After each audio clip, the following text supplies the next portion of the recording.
আহতদের আপনারা এখান থেকে যত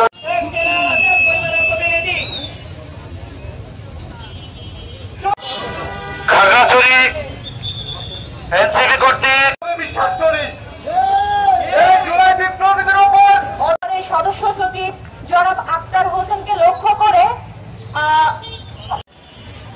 ঢাকায় এনসিপির পার্টি বক্তব্যে জোয়ারে নিজেকে বাজাতে চান নাকি সেই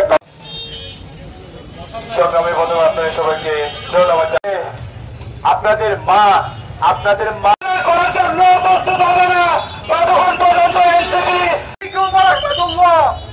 আপনারা খাগড়াছড়িবাসী জুলাই বিপ্লবীদের বাংলাদেশ সবাই আমরা দ্বিগুণ শক্তিতে একত্রিত হব।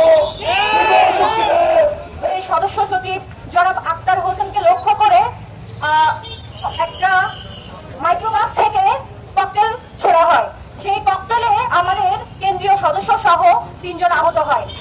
সেই আহত ব্যক্তিরা এখনো হাসপাতালে কাতরাচ্ছে।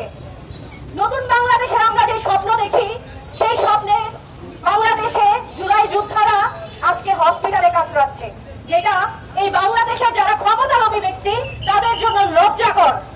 আপনারা প্রত্যেকটা ক্ষেত্রে ক্ষমতা করে করে এই দেশের জুলাই যোদ্ধাদেরকে বিপদের মুখে ঠেলে দিয়েছেন।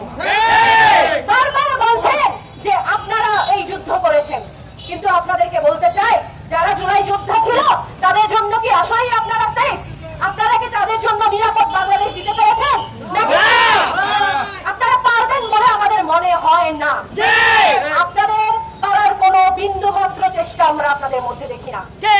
আপনারা জুলাই অভ্যুত্থানের পরবর্তী যারা এই ছাত্রদের এই জনতার হাল ধরার কথা ছিল তারা সেই হাল তো ধরলেনই না, আপনারা ছুটছেন ক্ষমতার পিছনে।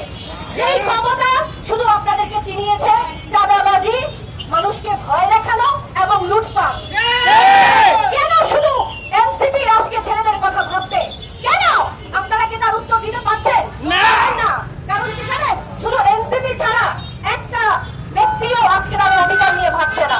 জুলাই অভ্যুত্থানের যে ঘোষণাপত্র দেওয়ার কথা ছিল এনসিপি ছাড়া কোন রাজনৈতিক দল এটা নিয়ে কথা বলছে না। আপনারা আছেন নির্বাচন, আপনারা আছেন ক্ষমতা ছাড়া আপনারা কোনো কিছুই দেখছেন না। কেন ভাই? এই যে বাচ্চাগুলো সামনের সারিতে থেকে একটা ফ্যাসিস্ট সরকারের হাত থেকে বাংলাদেশকে রক্ষা করলো, আপনারা সেটা এত দ্রুত কিভাবে ভুলে গেলেন?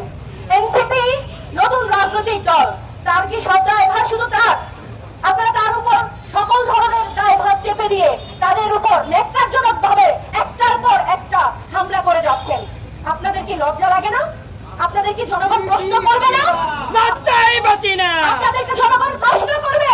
সেই জনগণ যেই জনগণ ক্ষমতা চায় না, যেই জনগণ চায় একবেলা দুবেলা শুধু ভাত খাবে আর সাধারণ মানুষের মতো জীবন যাপন করবে। যারা আপনারা চিন্তা করছেন এনসিপি আমাদের শত্রু, তাদেরকে শেষ করে দিতে হবে, তাদের জন্য আমাদের বার্তা আপনারা ভুল পথে হাঁটছেন। আমরা জুলাই অভ্যুত্থান বুকে ধারণ করে বিভিন্ন পেশা থেকে আসা ব্যক্তি, আমরা এখানে লুটপাট করার জন্য আসি নাই। আমরা ছাত্র জনতার যে রক্ত ছিল সেই রক্তকে বুকে ধারণ করি। আমরা ধারণ করি সেই সমস্ত ব্যক্তিদের যারা ক্ষমতার লোভ ছাড়া রাস্তায় নেমেছিল, যাদেরকে আমরা জুলাই ঘোষণাপত্র ফিরিয়ে দিয়ে যাদেরকে জুলাই ঘোষণাপত্রের মাধ্যমে আমরা স্বীকৃতি দিতে চাই। এনসিপি কারো বাড়া ভাতের ছালি দেয় নাই। এনসিপি জুলাই অভ্যুত্থানকে বুকে ধারণ করে ছাত্র জনতার সাথে যে অন্যায় হয়েছে, 2000 মানুষের উপর যে গুলি চালানো হয়েছে, তাদের পক্ষে কথা বলা শক্তি। আপনাদের মাথা ব্যথার কারণ হয়ে গেল এনসিপি, তাই তাদেরকে গোড়া থেকে ধ্বংস করে দিতে হবে। একটার পর একটা আপনারা তাদের পিছনে বিভিন্ন ধরনের কুলসিত কর্মকাণ্ড করে যাচ্ছেন। গত 23 জন রাতে আমাদের কেন্দ্রীয় কার্যালয়ে আক্তার হোসেনকে আক্রমণ করে তাকে নিক্ষেপ করে যে ককটেল ছোড়া হয়েছে তা শুধু এনসিপির উপর করা হয় নাই, তা এই দেশের গণতন্ত্রের উপর করা হয়েছে।